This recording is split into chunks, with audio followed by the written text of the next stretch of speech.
It's an epidemic. This is a very serious problem. And it's something that we often think, oh, that's between them. We're going to look the other way. Somebody else will take care of it. This is awkward and cringy. Don't really want to go down that path, or you're not sure what you can do or how you can help. Domestic abuse, violence, coercive control, those are things that are happening in our society, 1 in 3 people. So if it isn't you, it's definitely someone you know and someone close to you, more than likely. There are people who are really making a difference, but they also say they want to be put out of work. And I think we all want that. We all want this to get better, not to keep visiting the next generation and the next generation. We need to stop it happening in the first place. And in order to do that, we need to have conversations, real talk.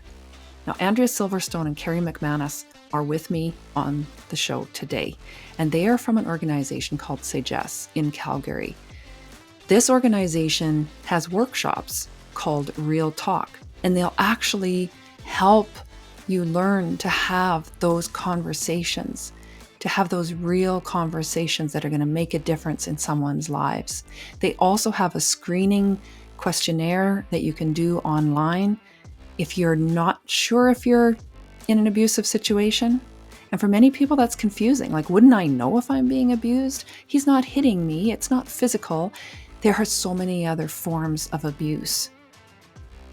And what is very damaging about the abuse that you are exposed to, where you think you're losing your mind and you think that you have to be hyper vigilant, that's abuse.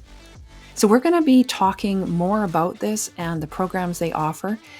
And if you would like to be able to help Sagesse, they are looking for people to volunteer. You can donate. There are ways to support these organizations that help make changes in our communities and in our world. I'm really pleased to have these ladies with me today. Let's get into our conversation with them now. Welcome, Sagesse ladies. Carrie, Andrea, thank you so much for being with me today. It is very encouraging, as someone who's been through abuse and coming out the other side, trying to build more awareness, to know that there are people like you who are doing what you do to bring awareness and to support people, whether they are just in the process of discovering the abuse that they're in. And we're going to get into that because that is hard to explain to a lot of people, whether they're in the middle of it or coming out the other side. So welcome, ladies. Let's start with you, Andrea, and please tell us more about yourself, your why, what brought you to Sagesse. Oh, that's a great question. So my name is Andrea Silverstone, and I'm the CEO of Sagesse. And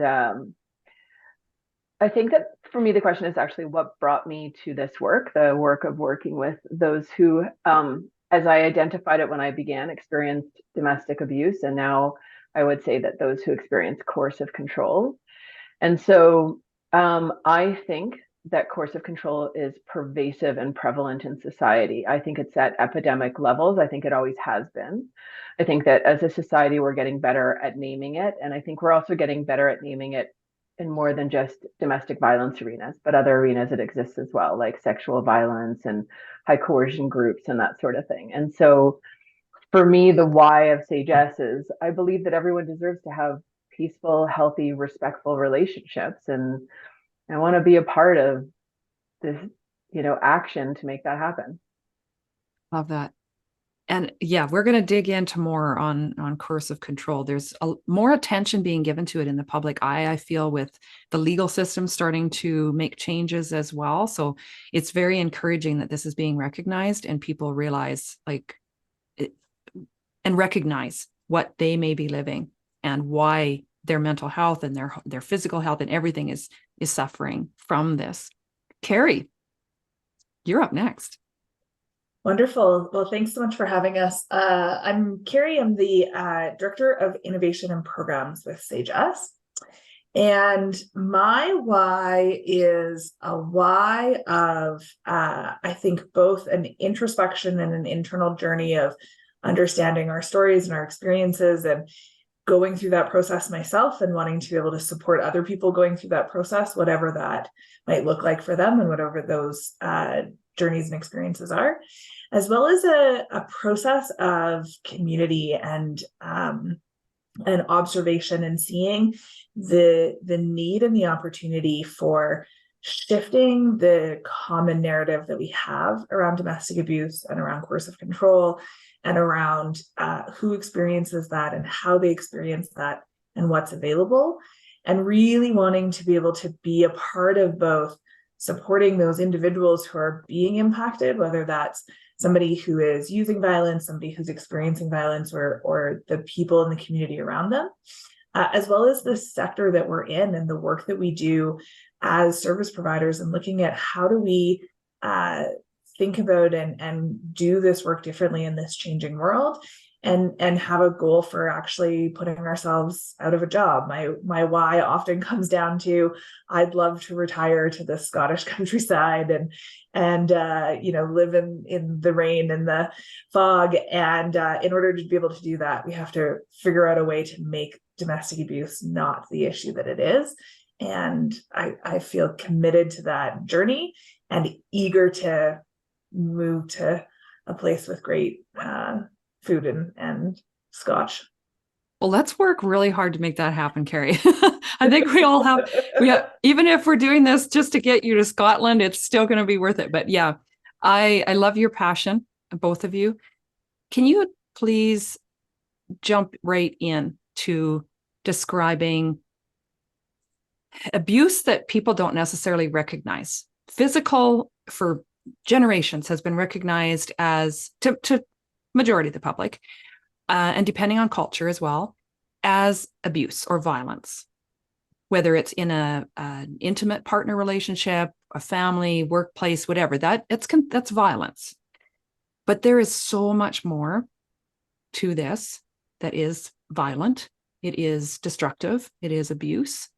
And trying to explain to someone who's in it, yes, that is abuse, that's hard enough. And then the community around them that's going, if they don't think it's abuse, then why would we even consider that it's abuse? And that's a challenge. But I found that when I shared some little scenarios when I was keynote speaker at a fundraiser recently, that's when it started to hit home, because people could then relate to a situation. So do you find that that's sometimes what takes it to a revelation for someone, whether they're in it or wanting to support someone, is to actually say, okay, how would you feel if this happened to you? Or what do you find with your programming, and what's the best approach? I think, I'll begin, and then I'll let sort of Carrie jump in and talk about some of the analogies that we use. And I think that for me, what's most important is starting with, I think, maybe a bit of education. And I think that the first piece of education is that for us, we talk about domestic abuse in terms of coercive control. And when we say coercive control, what we mean is a pattern of behavior that makes an individual lose their personal agency or their ability to make decisions in their own best interest. Right? And so why do people make decisions against their own best interest? Because they're afraid of the ramifications of making that decision. And so the reason that we probably don't use examples so much is because for each person, right, the thing that's being used to perpetrate the coercive control is usually something that's very sacred to them, very important to them, but could be different for every individual. Mm-hmm. And so for us, we ask questions more like, are you afraid that if you don't do what this person wants you to do, that something bad is going to happen? And now you have made a different decision as a result of it. Ooh, that's powerful. And that's very specific, that they can apply to their own personal situation. Yeah. Mm-hmm. We often talk about coercive control being the experience of coercive control being sort of like a Jenga tower, right? And that you never really know when the next block is going to cause things to fall. And that fall could look like any number of things. And I think that using analogies like that allow clients or allow the people that we're working with, whoever and whatever their experience might be, to be able to root themselves within that without the judgment of saying, well, if I'm not experiencing exactly this thing, or if this didn't exactly happen to me, then it's not valid or it's not important. Mm-hmm. I remember when we first started talking about coercive control, I heard about it at a conference, and I remember calling Andrea and saying, oh my God, this is it. This is the thing that we've been missing. This is the thing that makes the difference for all of those clients who call and I answer the phone and they say, I'm not experiencing abuse, but, and then they would go on to tell me these stories of feeling like they had no personal agency, feeling like they were in this pattern where everything that they did was wrong and that they never knew what was sort of happening. And each one was different and each one was unique. And the things that caused, escalations and violence or abuse were different, and that what that escalation looked like and felt like were different. But this underlying feeling was the same. And coercive control gave us the language to be able to say, we see you and we hear you, and it's really valid and it's really important. And you're not going to find this on a list of red flags. For years, our sector used to talk about, here are the red flags, here are the things to consider if your partner does X, Y, and Z. And I often, talk about a friend who got new appliances, and they're smart appliances. And I was at her house one day and her partner came home from work and he said, oh, I noticed that the clothes sat in the dryer for 20 minutes today. And she said, yeah, because Carrie and I were doing something. And it was this friendly banter back and forth. And it was mostly about the two of them figuring out that this was so fun that they could look at these appliances and see what was happening and then have these conversations. There was no fear. There was no underlying pattern of feeling like this person is judging me, or there's ramifications for this, or I'm being monitored. But in some relationships, that could be a totally different experience. Having a smart appliance that says, why were you standing with the fridge open for 20 minutes or 10 minutes or 5 minutes, could have a totally different feeling for somebody. And so when we talk about giving examples, that's a great example of something that for one person can feel totally different than for somebody else. And when we say, here's what we're looking for, we give this false sense of, if these things aren't happening, I'm okay, or these things aren't happening and I actually feel like I'm not okay, but apparently that's not valid and it's not important and it's not something that I get to ask for help or support around. And I think that that's really the message that's been perpetuated around the violence. We've compared, I stayed in a situation for over 30 years because, well, I knew of far more extreme cases. I wasn't aware that if it wasn't always physical, then it still could be abuse. And so you're right, Carrie, that it's so individual, the experience. And like you mentioned, Andrea, the different values that you have is different. And so what means something to you and hurts you and you're on eggshells about might not have affected somebody else the same way because it wasn't created around fear. Yeah, exactly. And one of the questions that you asked also is I think part of the conversation needs to be for those who are experiencing it to be able to know that abuse is more than just a broken bone or a black eye. But I also think that friends and family need to know that abuse is more than a black eye and broken bone. Because one of the things that I think also limits people from being able to access help is that when they say something like, oh my God, he got on my case because I was the items were in the dryer for 20 minutes. Oh, so what? Big deal. Bob was, not really meaning it, without understanding that that could be a mechanism of coercive control.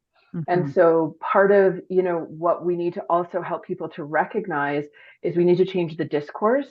And then the other thing is that so often in society, people just ask, why didn't they leave? Right? Why didn't they just leave the abusive situation? And this is exactly why they didn't leave. People don't ask in the same way why individuals don't leave cults. They understand that there's a mechanism of brainwashing that happens, and that cult members eventually start to lose their capacity to make decisions in their own best interest because they've been indoctrinated and brainwashed. Domestic abuse is just a cult of one. It's no different. And so we need to stop talking about things as broken bones and black eyes, because we're not actually helping anyone, especially because we know that most abuse doesn't include physical abuse. And I have also heard how many cases, and this is more of a statistical piece of information, many cases of domestic abuse may not include physical, but physical usually always includes also that coercive control. There's other abuses around the physical. And if there hasn't been physical to a point, at some point there very likely could be. And in some cases, it's the only incident and it's fatal. Yeah, what we know about coercive control and the way that we talk about it at Sagesse is we don't actually talk about different types of abuse. We talk about different mechanisms of abuse. And really, when we're looking at it and we're thinking about it, most of that falls under coercive control. I think when we talk about types of abuse, we say, are you experiencing physical or financial or sexual? We imply that these are separate incidents and things that don't overlap or touch onto other things. Right. And we know that that's not true, right? We know that an experience of physical violence often includes emotional components to it, might include other like sexual components and that sort of thing. And so when we talk about it ourselves, we talk about these sort of different tactics that are used within this story of coercive control. And, you know, one of the things that we know about coercive control is that actual physical abuse may not often take place, but the threat of that can be as damaging, if not more, because there's the knowledge that that could take place. And so it actually means that you could get somebody to do something at the threat that they might be harmed without ever actually having to harm them, right? And so if you look at things like our court system, our family law system, all of these things need to catch up to the fact that abuse is not the physical push. It's the threat that the physical push could happen, and the fact that I'm going to change my actions and behaviors based off of that. And again, it's encouraging to know that the legal definition now includes threats and includes dating situations, and those types of other relationships.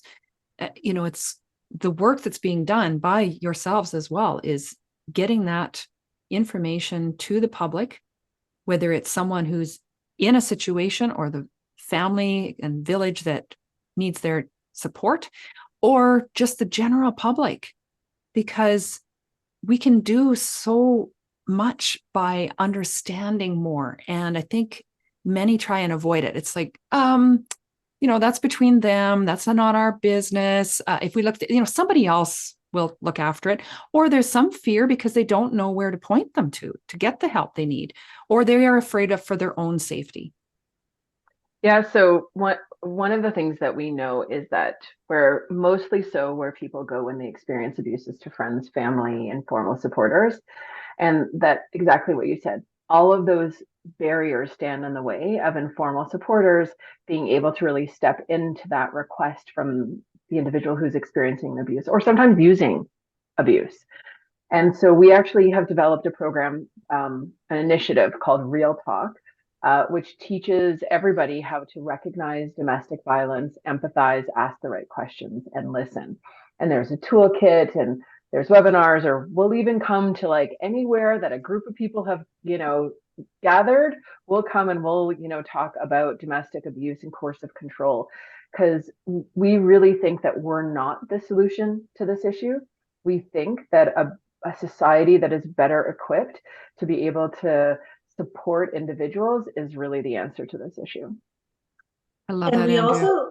We also think that, you know, just to pick up on that sort of conversation around real talk, the reason it's called real talk is because it's about having real conversations. It's not about having all of the answers. The goal, similar to how we don't give clients or people who are experiencing abuse a list of red flags, we don't give informal supporters a list of, here's the script, here's the thing that you say. If you say exactly this, everything will turn out great. We talk to them about having real conversations. We talk to them about showing up in vulnerability, their own and the person that they're engaged with. And we talk to them about what it means to be able to say, I'm here with you. I don't have all of the answers. I don't know all of the solutions, but I'm here with you on this journey. And I think by sort of removing that idea that an informal supporter has to know exactly what the answers are, the exact right thing to say, exactly who the supports and services are, we allow them to be able to recognize that they have an incredible amount of power and opportunity to be in that caring relationship and support that person without having to be an expert in domestic abuse. I'm so happy that all of that. I agree with all of that. That's amazing. And thank you for mentioning your program, because that was my next question. So yes, there's a need. Okay. Well, you've created something to help with that. And it's just one of the things that Sagesse does. So can you tell us more about how you support people? Sure. So Sagesse, we believe that we actually have to support people on a few different levels. And one of them is what we call our intervention work. And that is for people that have experienced domestic abuse, or those that live at the intersection of domestic abuse and sex work or sexual exploitation. And we offer individual supports for them as well as group supports. The individual supports and group supports are provided by peers. So those who have experienced domestic abuse themselves or sexual exploitation themselves, we train them to be volunteers. We support them as volunteers, and then they come back into our agency and they run groups and provide individual support. And we do that actually across the province of Alberta. We are also the social service response arm of Clare's Law. So Clare's Law is a piece of legislation here in Alberta that allows those who have a suspicion that the person that they're in a relationship with might have a history of domestic abuse. They can make a request to know that information. And at the same time they make a request to know that information, they can also request referrals to supports and services, and we're the help with the supports and services side. Because we say, if you're already asking if there's a history of domestic abuse, then that means your spidey senses are going off and you probably need supports and services at that point. So that's part of our prevention work. Our intervention work. The other thing that we do is we recognize that friends and family who do take disclosures experience their own, trauma from hearing those stories. And so we also offer supports to friends and family to both deal with hearing the stories, as well as I'm going to court tomorrow with my sister. What do? I don't know what to listen to or how to best support her. So we do that as well. But we also believe that we can't just be helping people after the incident has happened, that we have to be upstream of the work as well. And so towards that end, we are the backbone agency for an initiative across the province of Alberta that has many, many organizations, like over 300 or 400 of them involved, working together to eradicate domestic and sexual violence. And so we do that. We also offer our Real Talk program. And so those are some of the things that we do. And then the last is, we can't keep doing the same thing over and over again and expecting the same result. And so we have a whole department, of which Carrie is the head of, dedicated to innovation, figuring out better and different ways to do this so that, Carrie can go to Scotland and I can come and visit and drink scotch. One of the things that we do within the innovation department is we really look at what's happening, what's changing across law, policy, within the province and the country, and then what are we hearing from clients? What are we hearing from stakeholders?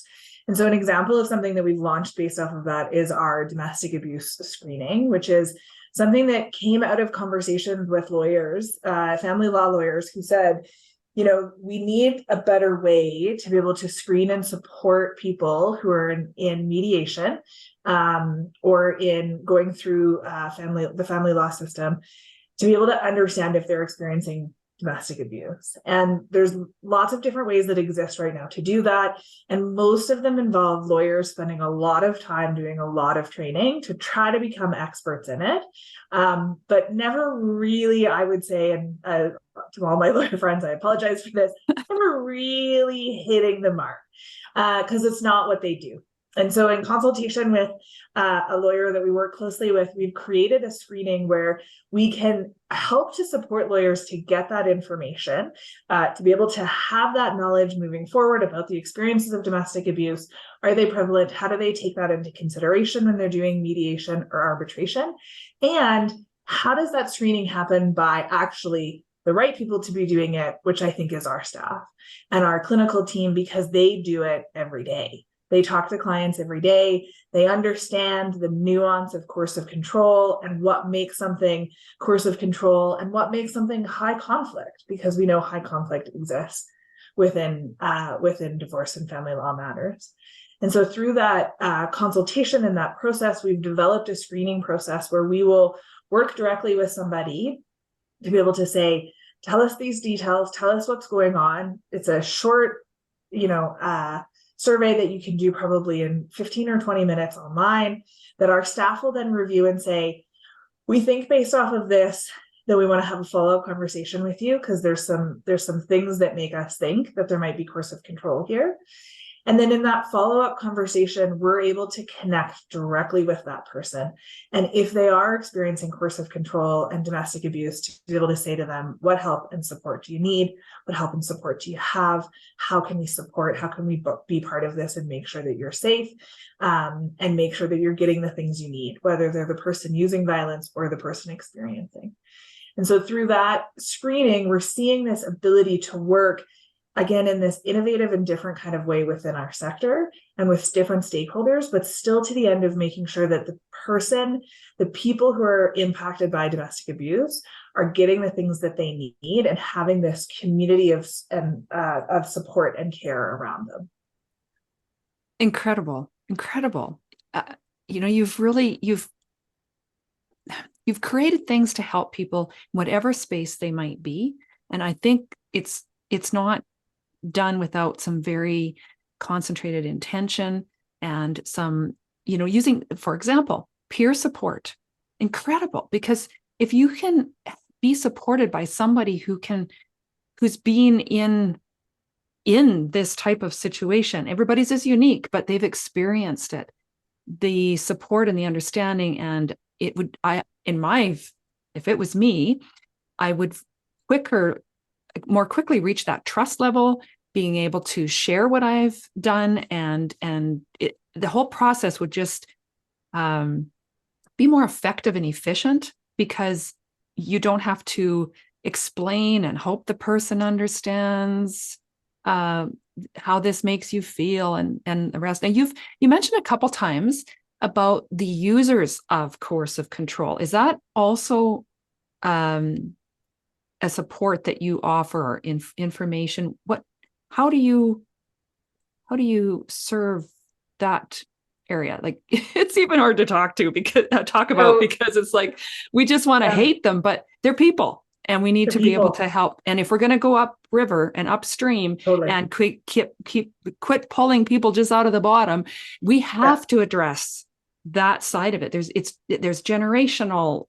There's so much to it.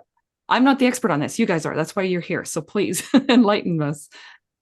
Well, and I think we know that people who use abuse, and we use that language really, really purposefully, of not talking about perpetrators, but people who use abuse, are complex humans, the same as all of us are. And so by using that language, we recognize the complexity of people and their experiences and what leads people to the places that they're in and what supports we need moving out of that. And so one of the things that we often talk about is that our prevention work really is partially about preventing violence, but it's also about preventing opportunities where people, that's the only way that they can see, the only path that they can see to get their needs met or to have this experience that they're needing, right? And so I think our prevention work does a lot of work in that area.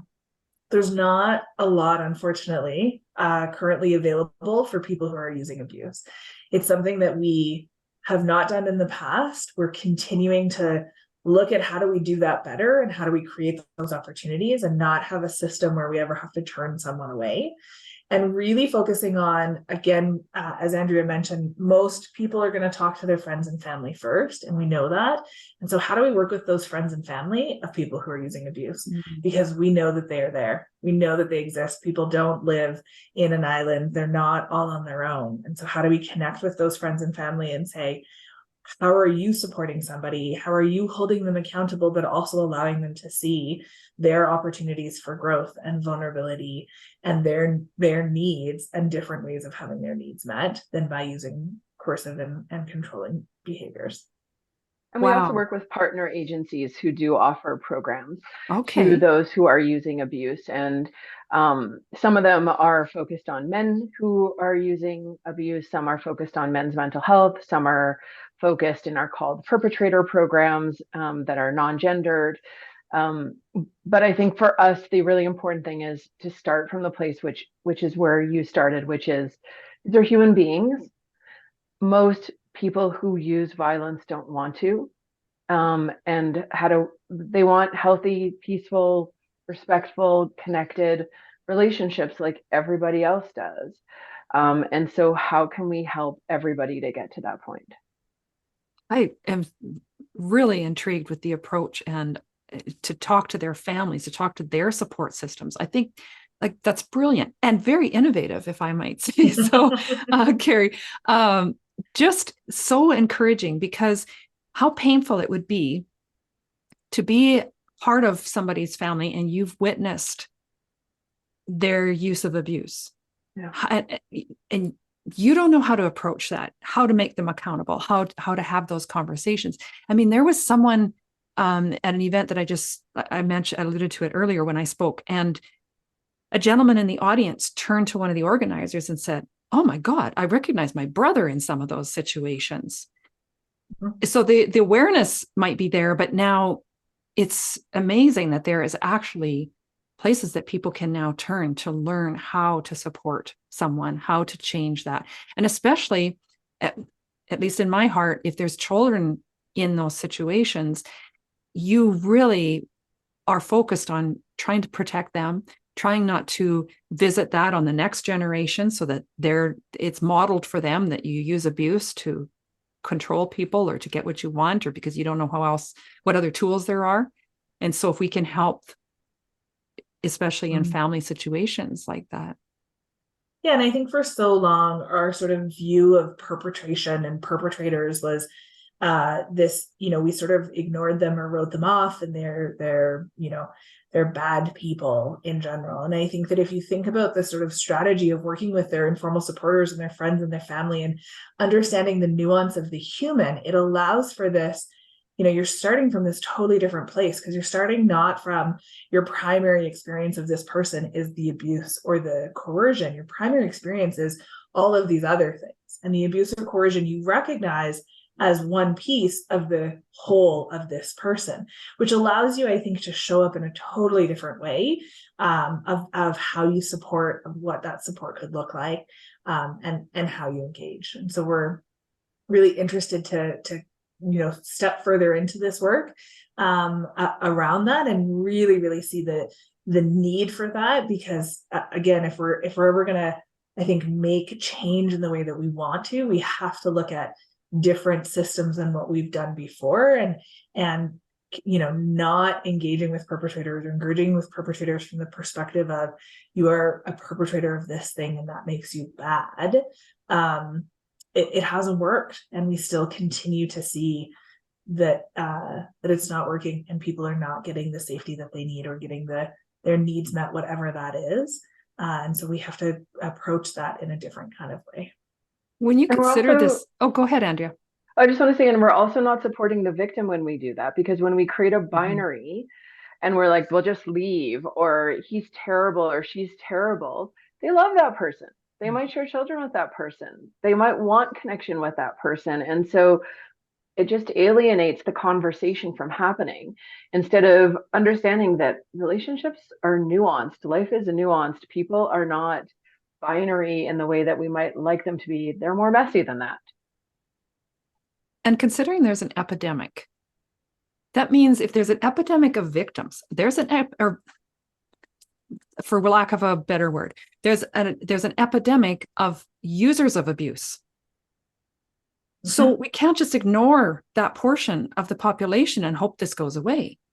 So by using these innovative approaches to not only try and help educate them, how many have come from situations or culture or whatever it is that's created their pattern of using abuse, that's become their norm, and that's their go-to. And so the education and the support, and it's just phenomenal that there are people creating ways to reach them and help them and support them and change the perspective of everyone else around them, that yes, this person is doing this for a reason. And instead of how could you do that, it's what has happened to you. You know, not everything is as it appears, and everybody has a story. Let's get curious and instead of judging. Not that we're condoning, obviously, we're not condoning the use of it. I think that it's important to be able to hold accountability and, compassion and empathy and understanding at the same time, right? We can hold someone accountable for their actions and understand that within their patterns, their history, their upbringing, mental health, et cetera, et cetera, et cetera. It's the path that was available to them. While still saying, we want to put you on a different path if we can. We want to support you to see that there are other options, but we have to be able to create those other options for people as well. And I do just want to reiterate that it is important that people who use violence and abuse do need to be held accountable for their actions. Yes, absolutely. It's hard when you've experienced abuse to hold them accountable. We can do that. And even if it's somebody that we've loved or do still love in a way, or share children or whatever that might be, it's very challenging. But as you get away from it, as you heal, then the space for compassion grows. And it's hard to have the conversation to be balanced enough that, compassion and accountability. But absolutely, we do need to start with supporting the people who are being abused, I feel. At least that's how I feel. Now, the Real Talk, that is incredible. I would encourage everyone to check out the website. All the links will be in the show notes, as well as additional links and links for shelters, as I share in all the Hope and Hell episodes. And I really encourage people to explore this. Let's have these conversations. And if it can be facilitated and, supported by having Sagesse come in and help to lead this and show you how, give you some tools, how to have these real conversations, then make sure and contact these lovely ladies and invite their services to come out to your organization. If that's where it starts. And if you don't know how to start those conversations, there's help. Thank you so much for having us on today, Dina. My pleasure. I look forward to having you back again, because I want to dig a little bit deeper into some more specific ways that we can offer people tools and give them something to take with them into a situation. Because if there's an epidemic, we've heard stats, 1 in 3 people are abused. So if it isn't you, it's someone you know. So you more than likely have someone in mind, at least one, that you would like to be able to support. And it might even be yourself. So we're going to be back with even more information and tools for you. Thank you, ladies, for your time today. I really appreciate it. And especially for the work that you're doing in our world. Thank you so much. Thank you. I hope you found that conversation helpful, insightful, and something that will inspire you to pause and consider that things are not always the way they appear. Everybody has a story. There's things going on in the lives of the people around you that they may be afraid to talk about or share. Real Talk is a workshop that Sagesse offers that these ladies feel every Canadian, every person should take, because those opportunities are going to show themselves and you will start to see where you could have a conversation. So why not feel empowered to have that and learn how to have those tough conversations, to even open them up and help people who are in these unsafe situations. We really appreciate you being with us today. If you feel that this would help another person, please feel free to share that. It's so important for us to get the word out and make a difference for people in their lives and make our world a safer place for everyone, especially the women and children who are afraid to speak up for themselves. Now, we do also have a survey. Please check that. The link is in the show notes, as all the links are in the show notes for the Sagesse ladies and the programs that they offer. And I want to hear how I can help you, what I can do to bring you the people that you want to hear from, answer the questions that you have, and find out how we can support you better. Now, there's also a women's support group called Hope in Hell that I host through Meetup via Zoom. You can join from wherever you are. It's free. Anybody can join. It's a safe place to have some of these tough conversations. And I also welcome you to check, the link is also in the show notes for this. If you have a story, if you are a victor over violence and you have a story that you would like to share in order to inspire and help others, please let me know.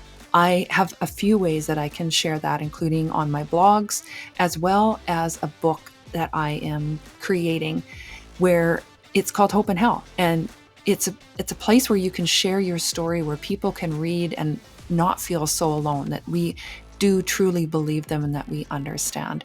All those links are in the show notes. Please reach out if you want to talk about this, if there is some way that we can help you, or you're looking for some resources.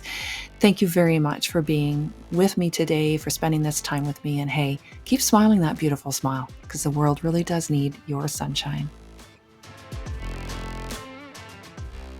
It means a lot that you spend this time with us and meet our experts and professionals who can help you through whatever life changes you're facing. Please refer to our terms of service available on our website, lifechangesmag.com. The link is in the show notes. Our disclaimer: Divorce Magazine Canada, Life Changes Magazine and channel, and divorce resource groups are intended to educate and provide quality, credible resource information. The contents should not be used as factual until consultation with the appropriate professionals for any guidance. Divorce Magazine Canada, Life Changes Magazine, and Life Changes channel, as well as the divorce resource groups, do not constitute endorsements for, nor liability for any claims made in the presenting of this information.